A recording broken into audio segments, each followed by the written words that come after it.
So when I go to close it, you can see it go down, and then it starts to flex like right there, and then it stops. But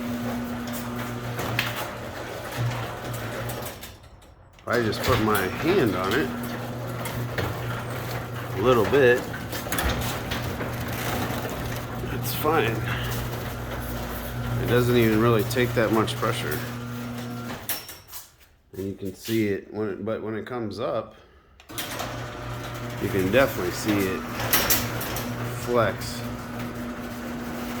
right there a lot. And then it straightens out again. So I don't know.